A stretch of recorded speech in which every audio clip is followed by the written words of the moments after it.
Hey guys, thanks for joining us here at Salty Ginger Talk. If you're a returning listener, it's great to have you back. If you're new to the channel, really glad you joined us. Hope you like what you hear. So, our guest today is a guy named Jeff Patterson. We're really excited about bringing him to you. He has been both a martial arts and meditative studies teacher for 30 plus years. He's got a practice in Portland, Oregon called the Yielding Warrior. He's written a book. He's got courses available online, and his approach to meditation is very practical. It's very organized, and it's very useful in the real world. And you're going to love Jeff's approach and what he has to say. So, without further ado, let's just bring Jeff onto the channel now. So, Jeff, thank you so much for joining us here at Salty Ginger Talk. Welcome to the program. Hey, thanks for having me. You bet. So had a good conversation not too long ago. You got actually got scheduled pretty quick, which is awesome. So as you know, our podcast is about trying to get people to live a life of meaning and purpose. And we can't tell you how to do that, but we can tell you what that should mean to you because I'm not you. You have to find what has meaning and purpose for you. But there are certain things that are kind of universally true. Chasing money, chasing status, chasing material things generally doesn't lead to long-term fulfillment. And so we give people tips and techniques on kind of how to change their mental approach to focus on the things that will give them meaning and purpose, and then how to go after them. We do that in a couple of ways. I do episodes where I'll cover some topics, and then we have interviews with really intelligent people like you who have experience in some of these things that can share those things with our audience.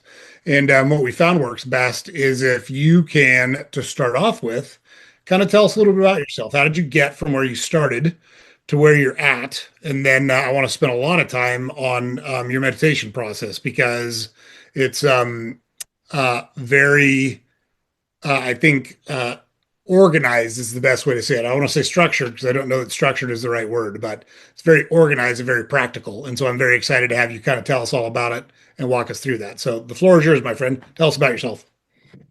Yeah, I got turned on to the meditative arts in a bit of a roundabout way in a fairly young age. I came from a single parent family, and I was the first kid in my whole extended family to go through college.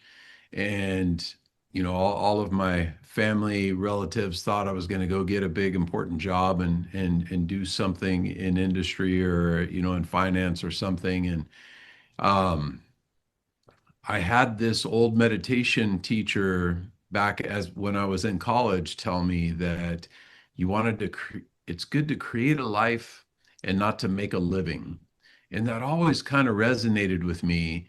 And at the time, I had been doing martial arts for a while. I was very into Western boxing, and something about being able to teach and hand down the arts that I was so passionate about, and how I had a lot of admiration and respect for some of the teachers that I had at the time, made me want to follow that path. And so I've spent, the last 32 years running my academy here in Portland, Oregon, uh, in the meditative arts specifically. uh, I was introduced to those from a boxing coach who, I used to train at a boxing gym just a few blocks down the street here from my academy. And at a boxing gym, it's not really run like your traditional fitness style classes, in that it's not one instructor up leading a group of students in a class time or class situation. It's usually there's a few different coaches running around the gym, and each one of those coaches might have a handful of fighters that they're working with. Well, at this one particular gym, one of the coaches there was a very well-known coach. He had taught and worked with national and world champions. I really wanted to get to spend some time with him. He was a phenomenal coach, and he wasn't looking to take on any new fighters or any new athletes. And so I spent the next 4 or 5 months showing up at the gym when I knew he was going to be there, working hard, trying to get him to notice me. And finally, he started giving me a few tips and showing me a few things. And it was only maybe 2 or 3 weeks of getting to work with him when he said something to me that changed my life forever. And that he said, if you really want to be a good boxer, you should start doing meditation and Tai Chi. And at the time, I was this, 19-year-old kid who didn't know much of anything, thinking, isn't that for older people in the park? How's that going to help me be a better fighter? And I followed his guidance and I started taking on the practice. And not only did it change my performance in the ring, but I started seeing all of these different adjustments in my life and my focus and awareness and my relationships. And it started changing the way I looked at training in the martial arts, in that now the meditative arts started becoming one of my main pushes. And I really enjoyed the practice, in that not only was it helping you stay connected and be more present, but through that gained awareness, it helped you be more strategic and learn how to guide things down a certain path rather than forcing them. And I just really found a passion for it. And that's what my whole career has been about, is studying the meditative arts and seeing how I can help as many people as I can by teaching the practice. That's awesome. So, you being a boxer is new information. I did not realize you're a pugilist. So, my one picture up here is Mr. Tyson with his famous I quote see that that. everyone's got to play until they get punched in the face. Yeah. And that's kind of the way I try to explain to people. You need to be prepared that life is not going to be easy. Nobody's life is easy. Everyone endures hardships. It's how you react to those hardships that separates people that wind up successful and people that don't wind up successful. Now, do some people face more hardships than others? Of course. Do some people start further down the path in life than others? Of course. Do you have any control over those things? You do not. So, it's something we talk about a lot on the podcast. What was it that got you into boxing and martial arts? Why did you gravitate to that? Well, as a kid, I had always been intrigued by martial arts and had an interest to do that. However, we didn't really have the financial means to follow that desire. And so when I was a teenager, I had a couple different jobs. I was actually had my first job when I was 12 years old, but I started making enough money to where I could go pay for my own lessons. And I started training at a local martial arts academy where I was at. And when I moved up to Portland to go to college, I met this instructor who was like an almost like an encyclopedia of martial arts. He did boxing and Muay Thai and did JKD and Eskrima and all of these different practices. And it was through him that I got introduced to boxing. And from there, I just found a passion for it. I really enjoyed the challenge. It was something that wasn't easy for me starting it later in life. And when I was 19 years old, some of the kids in the gym that were my age had been doing it for 10 years. And so I was going in there getting worked, having a hard time keeping up with everybody. But there was something about the challenge that was making me reach parts of myself that I had never come to before. And I just enjoyed it. And I realized that through hard work, now I could start keeping up. Now I could stay in the ring and play a little bit, and seeing those adjustments and changes from the effort that I was directly putting in was almost a little bit addicting. And I just had a strong desire to want to practice all the time. Love that. So I'm a huge boxing fan. I was taught very rudimentary boxing skills by a friend of my father's who was a Golden Gloves guy for a while. And I think for the uninitiated, they don't understand how much science and kind of technical work there is in boxing. To them, I think it looks like two people fighting. I don't think they understand the footwork, the balance, the setting up punches, defending punches, the way you move in the ring, the angles you take, et cetera, et cetera. I'd love for you to talk just a little bit about all of those things because I think it will kind of illustrate why meditation and the mind body connection with those things is so important. So, if you wouldn't mind, talk a little bit about all that's involved I don't have any training in any other martial arts, so it may be Yeah. not just boxing. I'm a huge boxing fan, and so I grew up. I'm 54, and I grew up in the heyday of boxing, and I was fortunate. I actually got to meet by accident my favorite boxer of all time, which was Marvelous Marvin Hagler. I met him, believe it or not, at a CVS in Bretton Woods, New Hampshire. And Very he was an nice. East Coast guy. Yeah, he's from Boston. And I met him after he had retired. I met him after that debacle of the Sugar Ray Leonard fight where they handed Sugar Ray Leonard, in my opinion, handed Sugar Ray Leonard the belt when he did not beat Marvin Hagler in that fight. And I told him, I said, "Hey, you're by far my favorite boxer of all time, and I just want to tell you, I really am disappointed with the way they treated you in that Sugar Ray Leonard decision." He literally gave me a hug in CVS, like one of the highlights of my life. And I had a chance to play professional. I know lots of professional athletes. I'm not a starstruck guy, but being able to meet Marvin Hagler is like one of my life highlights. I loved that guy for his both his physical and mental toughness. I love the guy. So I've got a little bit of an interesting story for you in regards to Marvin Hagler, and that one of my old boxing coaches, when Marvin Hagler was training to fight Sugar Ray Leonard, my old boxing coach had fought so much like Sugar Ray Leonard that Marvin was paying him to spar with him in prep for that fight. And I spent a lot of time with him. He was an amazing boxer and one of the people who kind of got me inspired and following that path. When you talk about the technical side of boxing, you know, you're right. A lot of people think you're throwing a jab and a straight right, and that's boxing, but it's so complex. You know, I've been studying boxing now for 37 years and I'm not the master. You know, there's things about boxing that I could keep learning for the rest of my life and it is very technical. You know, they call it a science for a reason in that there is a lot involved. You know, I one of actually the guy that I just mentioned, Clayton Hires, who I used to train with, he used to say that you could fight anybody if you had a world-class jab.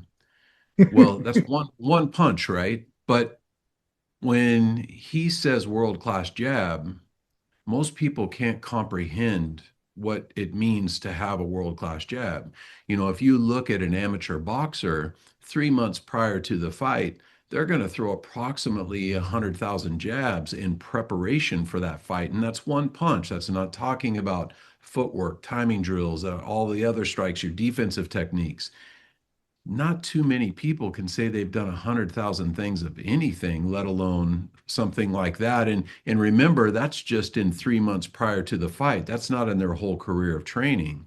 So when you start thinking about doing things that involve that amount of repetition, is that's what it takes in order to do that under pressure. And you know, boxing is it's for the rare few. It's not something I think that people really always respect the work that goes into it because it's not just two meatheads that are getting in the ring and swinging their fists. You know, some of those guys are very smart and very intelligent, and you know, they spent their life studying the art, and it really is an art. It is not um, some raw combat where, you know, it's just a bunch of testosterone flying around. It is, and just like all martial arts, you know, there's so much that goes into Brazilian Jiu-Jitsu, for example, which is another passion of mine.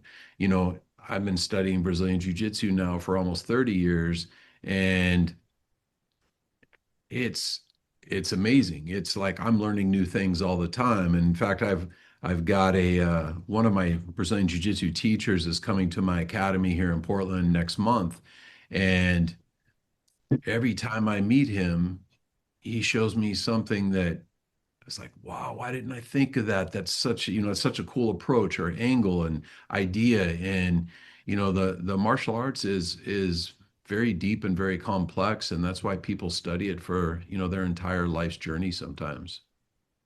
Yeah, I love that. And I just have such a respect for people who do it because it's both so physically and mentally challenging.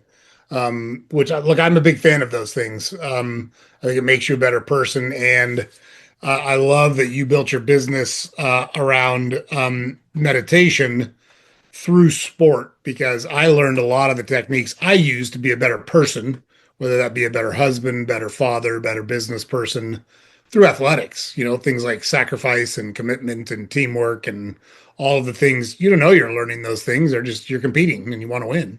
But they make you such a better person somewhere down the road. I got a little out of order here because you had mentioned something that was intriguing to me, and I wanted to kind of pick your brain on a little bit. You said you were the only person in your extended family who went through college. Why was that important? Like, why did you do that? What was it about going that route that was important to you when you didn't have like anyone around you that kind of modeled that for you?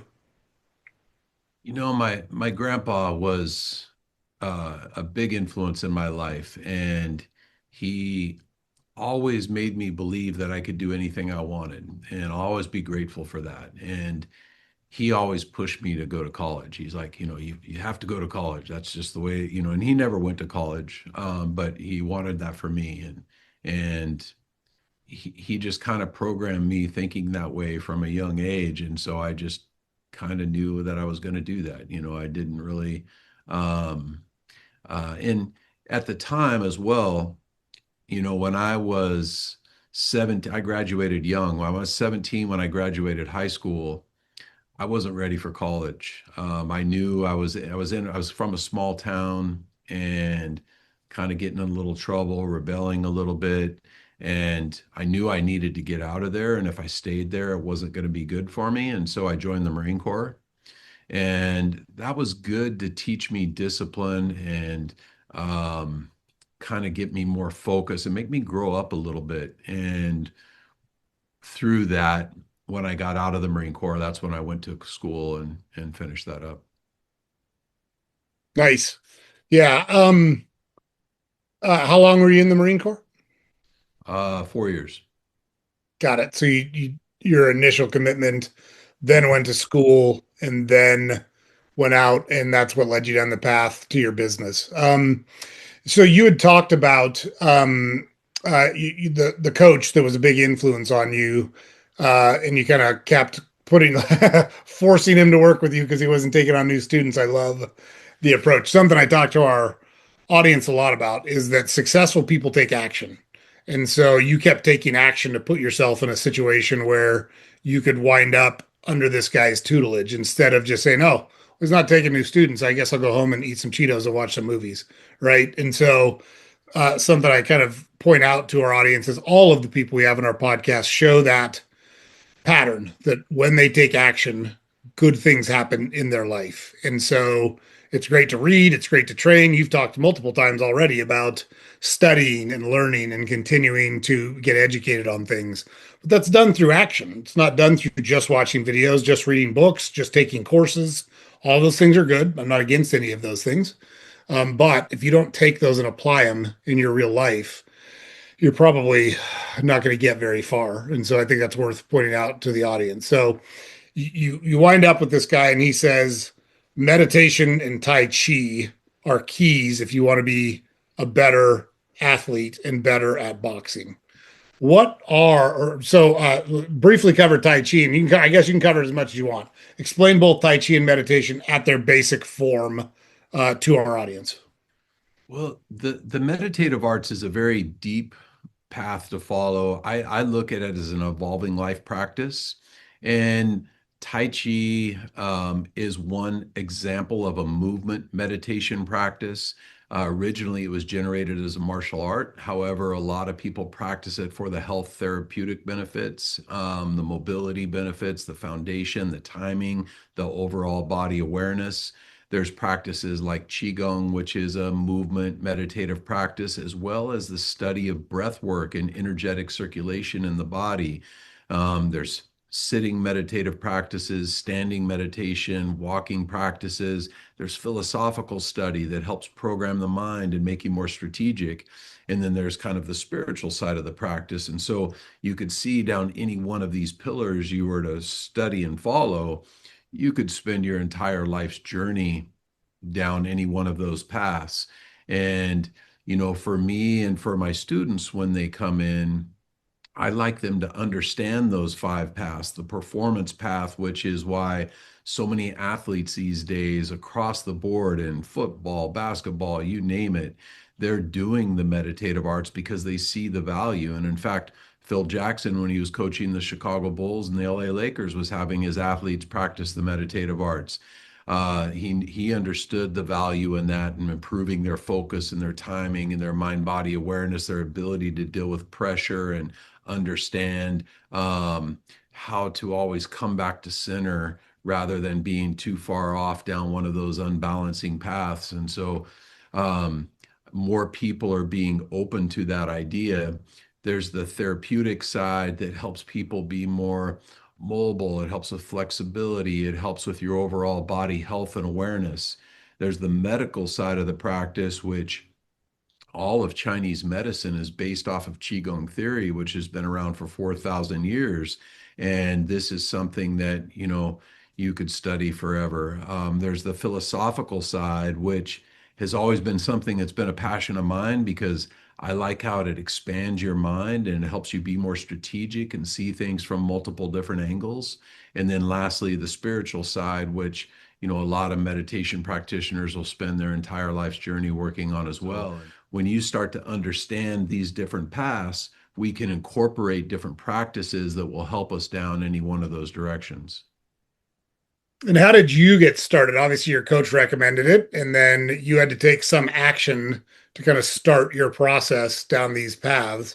How did you get started in meditation in particular? Well, when he recommended it, at first I wasn't too excited about the idea. And I wasn't going to tell him I would do it unless I really would, because the last thing I wanted to do was disappoint him or show him that I was flaky. And so um, I took some time to consider it. And when I did, he started showing me a few things. And he showed me a sitting practice and he showed me the first few movements of a Tai Chi form. So every day, religiously, I would wake up, I'd go down to my basement, I would practice my sitting meditation and my Tai Chi form. And he showed me those first couple movements in the first few weeks, and then he didn't show me anything else for a while. And I'm doing these first couple movements over and over again. I was practicing about an hour and a half a day every morning. And I started getting discouraged and thinking that, why am I doing this? I'm not getting anything out of it. But at the same time, I knew I had to do my morning practice because if I went to the boxing gym that afternoon and he was there and he asked me how my practice was that day, I didn't want to tell him I didn't do it. And I couldn't lie to him because he'd see right through that. And Mm. so I was doing it every day. And he could tell, I think, that I was getting discouraged because he didn't show me anything else. And about 6 or 7 months went by, and I went down to the basement one morning. I started my practice. I looked up at the clock, and an hour and a half went by, and it felt like 15 minutes. And I had this euphoric sensation. I didn't know what was happening, and something was different. Something changed in me. Something opened up and made me realize, hey, there's something to this. What is this? And it was only a couple weeks after that, he recognized that energetic shift in me, and he showed me the whole rest of the Tai Chi form in the next couple months. And from then I was hooked. I was really wanting to see what was that? How do I get more of that? How do I experience more of what that was? And then look deeper, what else is there in there that I'm not seeing yet? Because it's one thing when you learn something and somebody tells you something and you immediately understand it. But then a lot of times what happens is you think you understand it, but then 5 years later, you realize what it really was. And I've had so many of those kinds of experience with the meditative arts. It almost makes it a little bit addicting because you're always trying to see what is there and stay open and present so you can experience those things when they present themselves to you.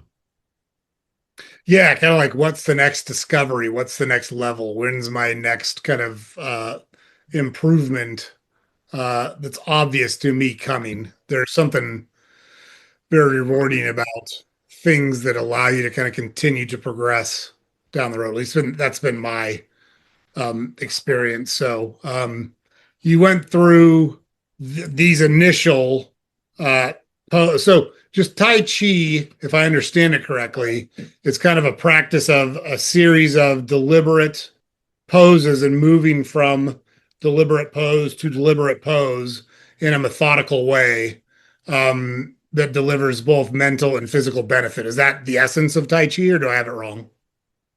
It's a lot involved, yes. So it teaches you there's kind of seven links along the chain.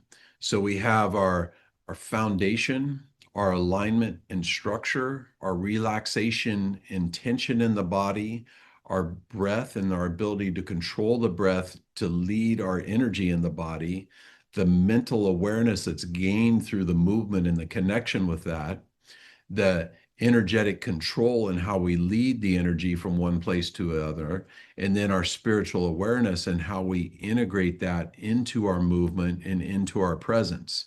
And so, with those different links, there is a world of possibilities in how they can open up and help you see things from different angles.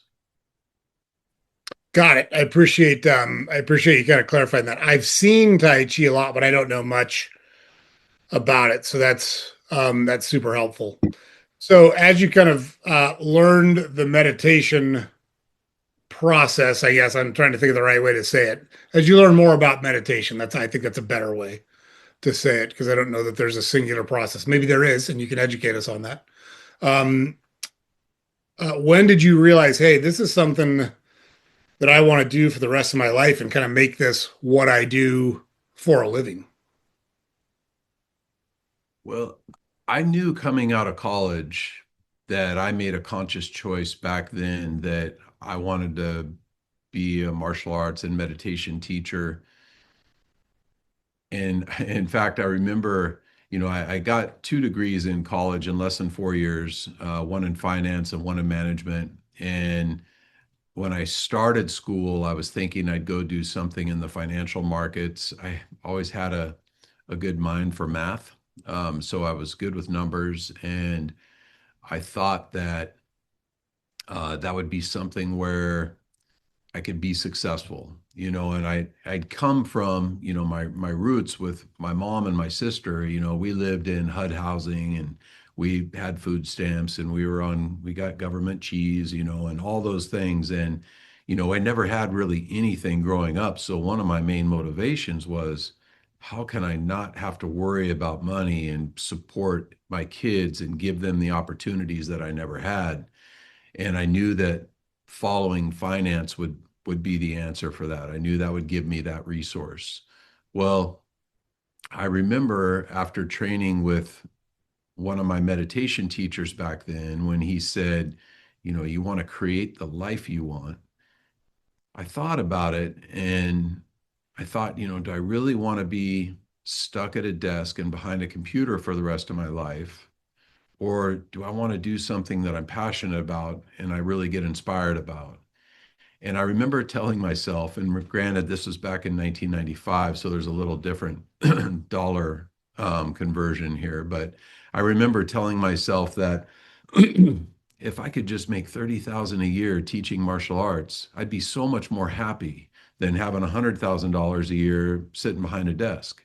And so I made the choice to teach. And from there, it was difficult. I spent probably the first 6, 7 years needing to have 3, 4 roommates and doing everything I could to just make it work. I went $150,000 in debt trying to get this business afloat and get it rolling.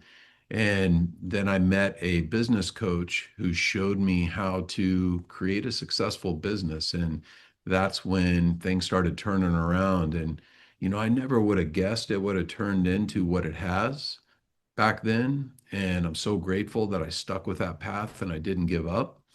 But, it's been pretty rewarding to do what I love to do and help so many people. And I'll always be grateful for following that path. Wow, that's inspiring, and it's a very similar. So I hear two kind of versions of long-term success very frequently on this podcast. The one you just talked about, where you start and grind and it feels like it's going nowhere and it seems like you're not making the progress that you want to make, but you stick with it, you learn and kind of incrementally move down the road until you kind of look up and go, hey, I might have cracked the code on this thing after a lot of time and effort and money and blood and sweat and tears. The other one is pretty quick success that overwhelms people and they say, ooh, I've got this coming in, so I guess I need to expand the business and hire people and take on all these additional costs and customers and try to grow too fast and it kind of falls in on itself. And then they wind up having to rebuild it with the hard lessons they learned from that type of experience. And so I love hearing people talk about both of them and the lessons that they learned from them. So when you first started your practice, what did you focus on to try to bring in customers, teach people, and coach people? Well, things have changed so much. Back then, I first started my academy in 94. Um, there wasn't a whole lot of people that even had websites, for their business, and so that was back in the day when we're looking at yellow pages and flyers and things like that to try to grow a business. And so it was very grassroots back then. I knew that I needed to have some kind of advertising to bring people in and let them know what I had going on. However, at the time, in the very beginning, I was teaching out of my basement, out of racquetball courtrooms at Portland State University, where I went to college, and out of a couple health clubs that were letting me use the aerobics room to run some classes. And so I was kind of all over the place. And then one of my training partners back then, him and I ended up going in on a lease on a place and starting to grow the business together. And then later, he went on to pursue his fight career and left me with the business, and I kept on, and I never looked back from that point. So it was challenging in the beginning in that we didn't know really where we were going or how we were getting business, and then I met a business coach who taught me more about marketing and how to run a business. It's funny, I got two business degrees in less than 4 years in college. And I think I learned more about business in the first 6 months of working with a mentor than I did in 4 years in school. And it's having that direct connection and that ability to have somebody that understands the business and can point you in the right direction is what really saved me and helped me figure out how to be successful with the academy. Yeah, makes perfect sense. And it kind of goes back to what we were talking about earlier that, being prepared, getting educated, that's all great. It's great to have a plan. I'm not dismissing any of those things. However, there's no substitute for real world experience, which comes through action. And yeah, just I love how you talked about that. That's great. Let's pivot a little bit to your actual practice. So if people come to you, why do they come to you? Let's start there. Why do people wind up seeking out your practice? Yeah, well, here at the Academy, we have four different paths. We have our Brazilian Jiu-Jitsu, our striking program where we do boxing and Muay Thai, and we have our meditative arts program, and then our kids program. I think for time reasons, maybe we'll kind of steer more towards the meditative side of that question because we could talk a lot about some of those different paths. But um, people come to the meditative arts for many different reasons. Sometimes people want to improve their overall health. Sometimes they're looking to improve their performance. Maybe they're dealing with a stress disorder and they have anxiety or panic attacks, or maybe they're working through an illness. We've had people come in with heart disease and cancer and many different things, and they're looking for something that can help them keep that positive mindset and keep their body moving and keep that energy circulating in the body. And so there's been a lot of different reasons why people come here, even sometimes just for the community. I have students in my meditative arts program that have been here for 30 years and a lot that have been here over 20 years. And being involved in a place like that where there's a lot of people looking to improve their mindset and improve their health and improve their standing in life, it's a good environment to be in. So it sounds like personal reasons, professional reasons, health reasons are all reasons that people seek out the meditative services portion of your practice. Is that right? Yes. Excellent. And let's talk about that. Like, what do you offer at your meditative services portion of your practice? How does it work? Well, we teach people, how to create an evolving life practice with the meditative arts. And there's some underlying fundamental principles in meditation. And then when you understand those, you can see how they can affect anything we do in life. And one of the frameworks we use, and I find that has a lot of value, is called the five regulations. The five regulations are regulating the body, regulating the breath, regulating the mind, regulating the energy, and regulating the spirit. And briefly, I'll touch on what all five of these are. So, regulating the body is basically understanding how to maintain your root, your alignment, your physical relaxation and tension in the body. And through this, an example that we've all seen is maybe, you're lounging in the couch an afternoon, you've been sitting there 3 or 4 hours, or maybe you're behind the computer and your shoulders are rounded forward and your neck's getting sore. Your body's in this poor posture, your energy's feeling really drained, lethargic maybe, your neck's getting sore. All of these things are happening. And then another time when maybe the most important person in your world walks in the room and your body perks up and you feel like you're on top of the world. Well, these two different energetic states we're in 100% control of all day, every day. And understanding how to regulate that alignment and that tension in the body and that awareness in our body plays a huge role in how we present ourselves energetically, physically, mentally, and emotionally. Now, on a little bit of a deeper level of this body regulation is maintaining some sort of muscular structure in the body to support the joints and keep us moving, some degree of physical flexibility so our joints are mobile and we can move the body, and then maintaining uh, a healthy diet where we're keeping enough nutrients coming in to keep those energy states up, and then lastly, getting an appropriate amount of sleep. All of these are kind of part of that body regulation. Now, a lot of practices, whether it's Tai Chi, yoga, sitting meditation, standing meditation, all of these meditative arts that alone by themselves are standalone practices, they almost all start with body regulation. And the reason why they do is because when we learn how to improve our awareness and regulate the body, that's the most immediate thing we can do to have those energetic shifts in the body. Once we understand this, then the next regulation is regulating the breath. Qigong is often referred to as the science of the breath because there's literally hundreds of different breathing strategies.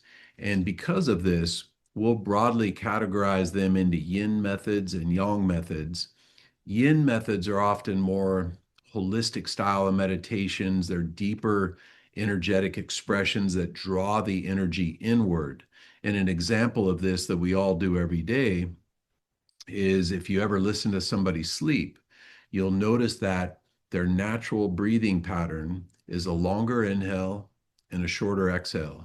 And this is the body's natural way of bringing our conscious mind into our subconscious mind, which is where we are when we're sleeping and dreaming.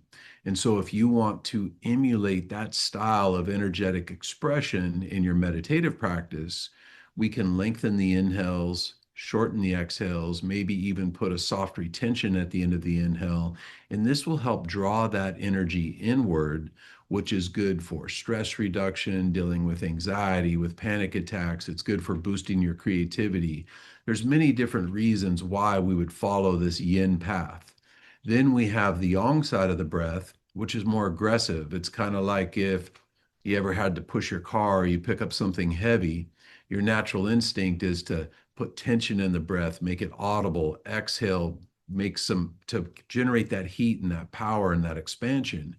Well, when you understand how to use this breath strategically in some of these different breathing strategies, we can use it to regulate our physical, mental, and emotional well being. We all go through the day with emotional ups and downs, but when we start to improve our awareness through having a meditation practice and we see ourselves starting to get excited, we can use the yin side of the breath to help bring us back down. When we start feeling depleted, we use the yang side to help find that balance and bring us back up. And so having this idea and understanding of how to use the breath is very strategic in our overall meditation journey. And then the third regulation is regulating the mind. And one of the most common things I'll hear people say when they come to the meditative arts is, I've tried meditation before, but it just didn't work for me. I couldn't quiet my mind. And somewhere along the way, people got this misguided idea that in order to be good with meditation or be successful, that you have to quiet the mind and reach a state of nirvana where nothing bothers you. And, they couldn't be further from the truth. I've spent, the last 37 years of my life studying the meditative arts, and I've traveled around the world multiple times training with some amazing meditation practitioners. And I've never once met anybody who doesn't get distracted. We all do. It's the way of life. It's being human. And so when we're doing a meditation practice, whether it's a movement practice like a Tai Chi form or a sitting practice, and say you do that for 20 minutes and you get distracted 50 times during that session. Well, every time you get distracted, you recognize the imbalance. You use your posture, your breath to find that center and come back to focus. Now you just got 50 repetitions of being distracted and out of balance and finding your center.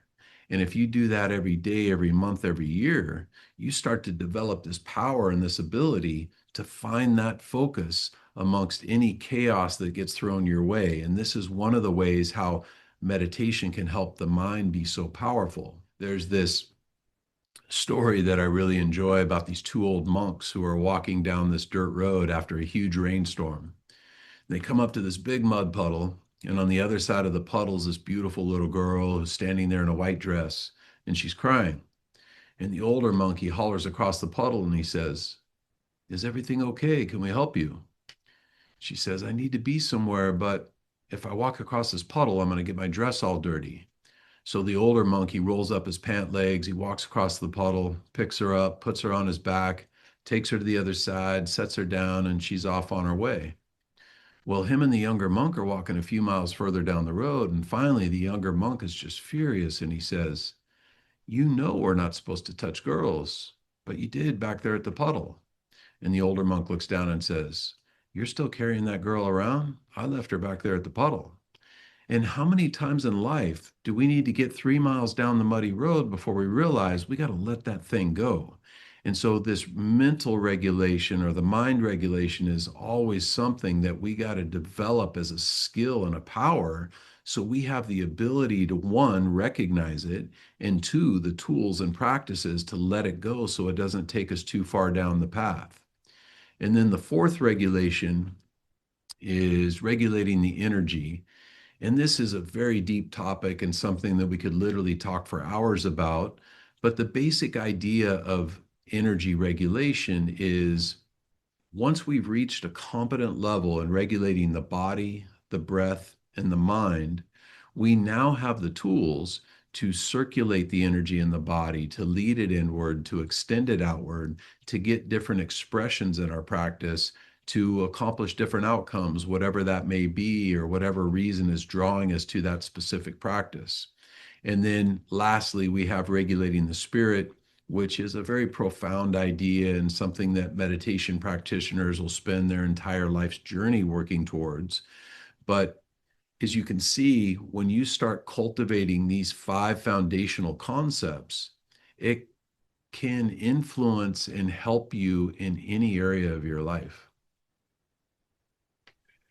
Yeah, love all of those things. There's so much practical use for all of the things you just talked about. In what you submitted to us, it says you offer grounded, motivating insights on cultivating a growth oriented mindset, navigating challenges with resilience, and aligning ambition with balance so success supports a fulfilling life rather than competing with it.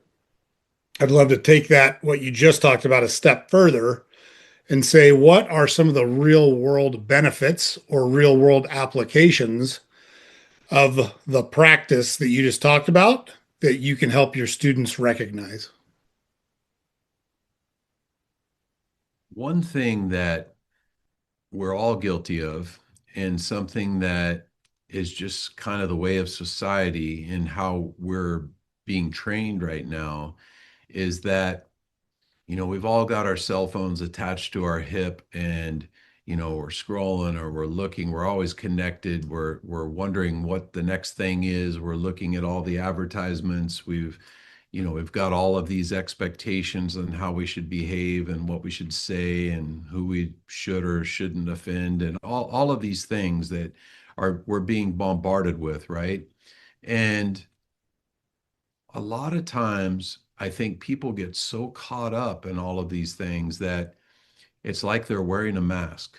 They're going around and they're conforming to what they think is right because it's the way to be. And they're losing touch with who they really are and how they really think for themselves.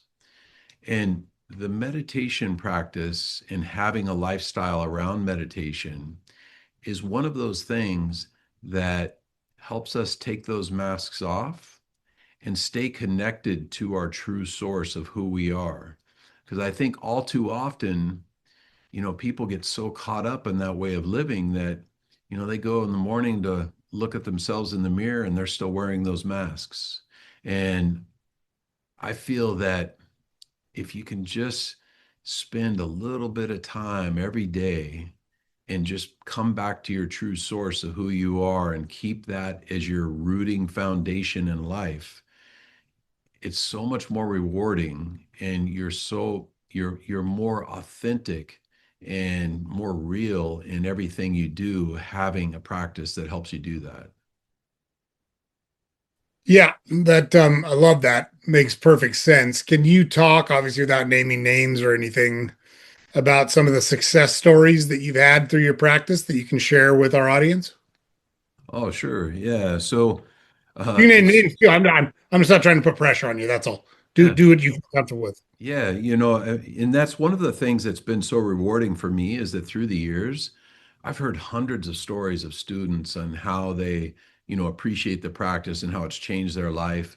Um, One person who I'm very fond of, he's been a student of mine now for 31 years, I think, maybe 30, but over 30 years for sure. Uh, he started with me back when he was 55 years old, and I was just young in my 20s. And he came to me wanting to learn sword fighting. And I'll never forget, he had a very high stress job. He had a lot of stress in his life, and he was as stiff as a two by four. And after a couple sessions with him, and this was back when I used to do private lessons, I said, it'd probably be really good if we did a little bit of meditation and maybe some Tai Chi. And he said, I don't know if that's for me. I just want to learn sword fighting. And I got him to do some breath work and start doing the practice a little bit. And after a couple of years, his whole life transformed. His body started loosening up. He started being more present and more aware of what's going on. And now, 30 plus years later, he's still at the academy training and has seen so much value in the change. He's part of the family here, and there's been many stories like that where when people see the value and they put the time in, it's a life practice from that point, and it's not something they're going to give up. That's a great story. Yeah, I love that. 30 years plus, still evolving, still learning. And this is someone in their 80s, and there's such Yeah, value in that yeah, lesson, you know. yeah.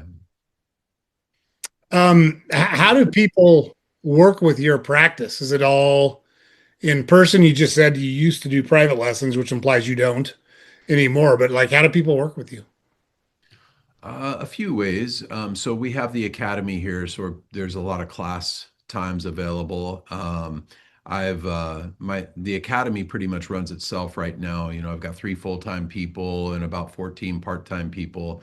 I still come in here just because I love being part of the community, and so but it's not a requirement for me to run the practice here, and so that's one way. I have online programs right now that for people that aren't in the Portland area and they're interested in doing that. And then I've also been working with a lot of gyms and martial arts studios, helping them to integrate a meditative practice into their current business model because so many martial arts academies are busy from like 4 to 9 p.m. or 4 to 8 p.m., but they have nothing going on during the day. And having a meditative arts program, a big part targets a different demographic in those 50s, 60s, and 70-year-olds that are looking to implement some health practices into their life. And they love coming in during the day. And so I'm showing them how to build out that pillar in their business. And so it's another way where I can kind of connect with people and bring out the meditative arts. So, Love that. So you're in the Portland area. So if someone's in the Portland area, they can go in person. If you're not in the Portland area, can you talk a little bit about the online resources that are available to them a little deeper? yeah. So, I've got a number of different online programs, like a breathwork course, a couple courses that are geared around specific benefits, like if I wanted to learn some Tai Chi or do this. I've got an online course that's an ongoing course that is the whole spectrum of the meditative art, showing you how to work on the mindset, the movement practices, the still practices, and just build out an evolving life practice. And then I've got a Qigong mastery course. I've got a couple options if people are interested in learning the practice and want to learn how to hand it down and teach. There's that element of it as well. And so a few different options there. And then right now I'm working on my next book, which is called The Yielding Athlete, and it's focused on athletes and mindset and how to use the meditative arts to improve their game and why so many athletes these days are turning to the practice and helping them understand um, not just that it's a good thing, but the practical steps in applications of how to integrate some of these meditative concepts into their game so it can help them perform at higher levels. Love that. And you're going to provide us the links to all of those so we can put those in the show notes so our listeners can find those easily if they're interested. Is that, can you do that for us? Of course, yeah, Yeah, you don't have to do it now. I just, when sure. we publish this episode, we'll have all that stuff in the show notes to make it easy for people to get to. So I don't know if ideal is the right word, but who can benefit from this? Give us some examples of everyday people. Like the athlete thing, I think makes sense to most people, but let's say I'm an attorney or a teacher or a housewife or a construction worker. Doesn't matter what it is. Let's say I'm an average person. What are the benefits I should be thinking about to contemplate learning the meditative services you offer? There is so many. It's a big question to answer. So I'll take one and kind of talk to you about a philosophical concept. and it'll give you some ideas on how you can apply it in multiple different areas of your life. So, a concept that I've always been really passionate about is the idea of yielding. And a lot of times when people think of yielding, they think of weakness or giving up. And couldn't be further from the truth. It's used in combat, it's used in military conflict and strategy. Uh, it's used in relationships, in overall health ideas, and how to regulate the body. In my most recent book, The Yielding Warrior, I've broken down the idea of yielding into three categories. There's physical yielding, mental yielding, and emotional yielding. Physical yielding is the idea that I push you, you push me, whoever's the bigger, stronger person with the most leverage eventually is going to push the other person over. But with yielding, instead of us trying to see who the bigger meathead is, when you push me, I get out of the way of that force. And so now I can respond with less effort. So I'm not trying to see if I'm bigger and stronger than you. I'm repositioning myself so I can respond and get where I need to go with the least amount of effort. Now, in order to be good at physical yielding, a lot of things have to come into play. You need to be well rooted. The lower part of your body needs to be strong and flexible so you can change your central equilibrium without getting tight. The body has to be relaxed. The breath has to be calm, and the mind has to be present. Now, while it may take a lifetime journey to really master this skill, from day one, by integrating a meditation practice into your life, we'll start learning things that help us be more in tune with what's going on inside of us as well. And this is where it starts to become pretty interesting. We'll also see how these things are changing and moving in other people. And now we're moving into what I call mental yielding.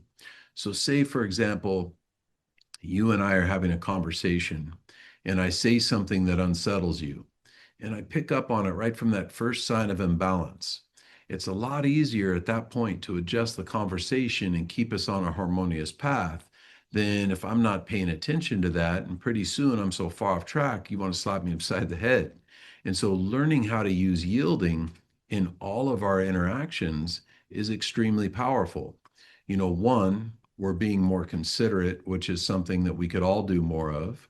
And two, it allows us to be strategic so we can guide conversations to a positive outcome with the least amount of conflict and resistance. And this is good for relationships, sales, negotiations. I mean, there's so many different ways that we can apply this idea.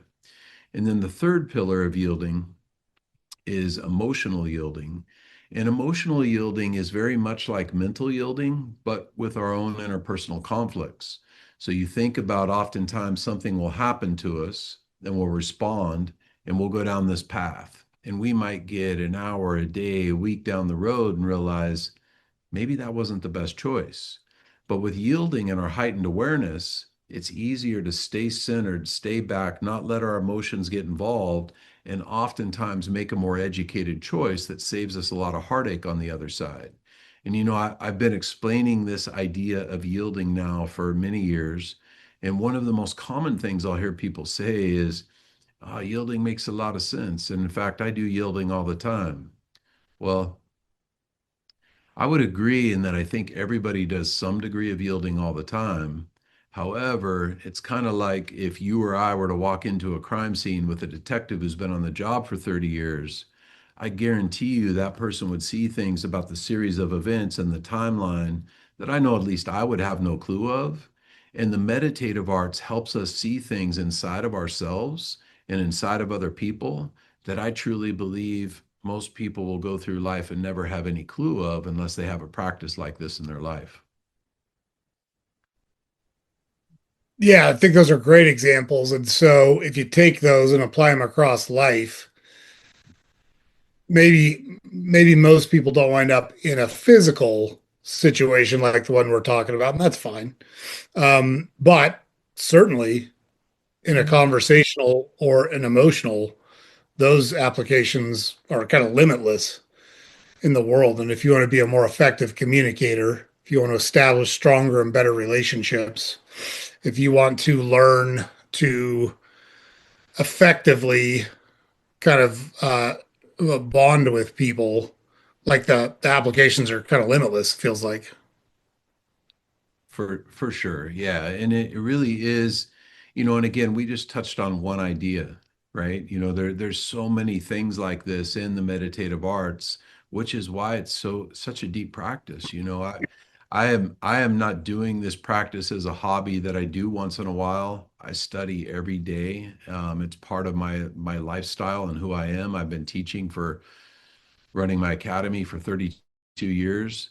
Still learning all the time. I'm not the master. You know, there's so much to learn in this field that it keeps it fun. You know, it keeps you always wanting to grow. Yeah, it's excuse me, that's great. Um, I don't think we've specifically called out the name of your practice. What is the name of your practice? The yielding warrior. The Yielding Warrior. That's great. Um, yeah, so to me, it seems obvious all of the benefits that exist here, if someone's so inclined to kind of pursue this path. And I talk about coaching a lot, and like you as a coach talked earlier in this conversation about how your business really didn't flourish until you also got some coaching. And so one of the ways I use to kind of illustrate this to people is I just use Tom Brady, who's widely regarded as one of the best, if not the best, quarterbacks to ever play in the NFL. And every step of the way, you had a head coach, you had an offensive coordinator, you had a quarterbacks coach, you had a receivers coach, an offensive line coach, et cetera, et cetera. So He if also you had a as a person, meditation coach. Sorry to interrupt you. He also did meditation. I did know that actually. Yeah. But the whole point, like, there's no limit to the amount of things he did to try to improve himself. And he sought out expertise in things he was not an expert in and was open minded and willing to accept the coaching and do the work to try to learn from it. So I'm a big advocate of coaching, and you got to find a fit for you. Not everyone is right for everyone, and that's just fine. But why not explore it? And why not look at what the options are available to you and then figure out if it's something that you do or don't agree with, and it is something you do or don't want to pursue. So I'm a big advocate of coaching. It's what it boils down to. So Yeah. um, we've talked kind of in a general sense, which I understand. Like you've been at this 30 years to get into the minutia of this. It's probably not podcast material. It's the whole point of your business is to teach the minutia over a long period of time to people who are dedicated to it. But I feel like we've covered a lot, which is great. I feel like we've done a good job of explaining the practice and what's available to folks if they're interested in pursuing it, which I think is an awesome thing. But I don't want to miss something because I didn't ask the right questions or I didn't bring up the right topic. Is there anything that we haven't talked about yet that you think is important to talk about or get in front of the audience while we're in front of them? The floor is kind of yours to kind Yeah. of do that. Yeah, thanks you for asking that because there is something that I feel is really valuable for somebody who's considering a meditation practice. You know, and through the years, one of my biggest challenges as a teacher is getting people to realize and see the value in this practice and make it part of their life so they do it and they integrate it and they see all the benefits. And I've tried so many things through the years to help influence people and to get them to see the value. And right now I'm teaching this framework I call the three considerations. And what I find is that if people really put a little bit of time in these three areas and focus on them, they're so much more likely to be successful with the practice. And the first one is think about what it is that's drawing you to the practice. You know, why do you think taking meditation on would be good for you? And you know, maybe it's you want to stay healthy into your later years to watch your grandkids grow up or improve your performance on the field, or you're working through a health situation, whatever that is for you. And then once you've done that, then think of 10 or 20 positive things that will change in your life if you accomplish that goal. And put some heartfelt thought into that and some time. And this is going to help give you some fuel. And then when you're done with that, flip the coin and think of 10 or 20 negative things that will happen by not accomplishing that goal. And once you've done that, now on those mornings when the alarm goes off and it's time to get up and do your meditation practice, and you're tempted to hit the snooze button and say, I'll do it tomorrow, you have a reason to get up. And you stop looking at the meditative practice as something you have to do, and you look at it as something you get to do, and how lucky you are to have it in your life because it's bringing all of these positive changes into your life. And so that's an important thing to understand. The next thing is approach the practice with the understanding that you have to be consistent. This is not something that you do once or twice a week. This is something that we integrate into our life and make it a way of life. There's this old stonecutter in ancient China who was extremely well known all over the country for making these beautiful sculptures of animals and landscapes. And his work was so unique that anytime somebody saw one of his sculptures, they just knew it was his because of the detail and the mysticism behind it. And because he was so well known, many people would come to study with him for a few years at a time and stay at his place and really learn the trade and see what all of his secrets were. Well, every morning, this old stonecutter would begin his day down by the river meditating. One day after his meditation session, he's walking along the river and he has this profound vision of this big, 6 foot tall, mystical Chinese jade dragon. And he's so taken by the dragon that he just knew it had to be his next project. So he spends the next few months traveling all around looking for the perfect piece of jade for his new creation. Finally, when he finds it, he brings it back to his place and he sits with it for the next period of time, day in and out, just feeling the energy of the stone, envisioning how this dragon would soon appear. And one day, when he began working on the stone, he carefully places his chisel on the backside of the rock and starts tapping away with his hammer, hundreds, if not thousands of times every day to the exact same spot, and no change.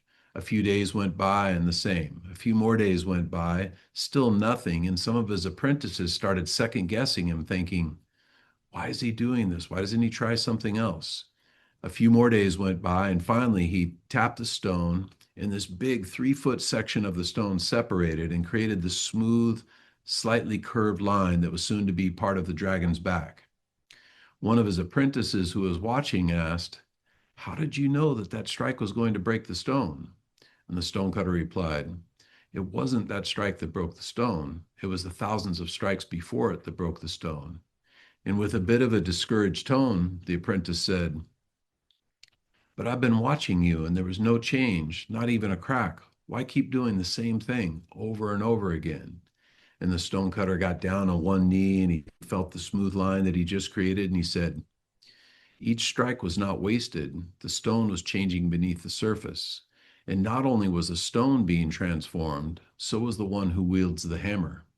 And the reason why I like this story so much is this is the meditative arts. We don't always see these changes happening day to day, but it's through that consistency and that life practice that we develop.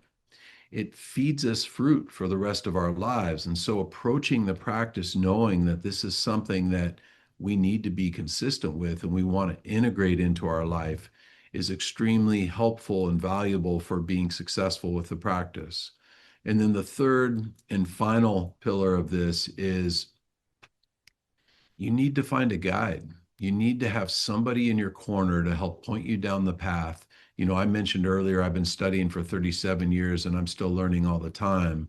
If you think that you're going to sift through the millions of videos out there on YouTube and figure out how to get any depth in your practice without having somebody help you, you could spend years of time spinning your wheels and never really getting below the surface. And I've seen it firsthand here at my academy where I've had students come in here that have been self-taught and they've sometimes trained for 10 and 15 years and they're still barely above a beginner student. And, life is short, your time is valuable.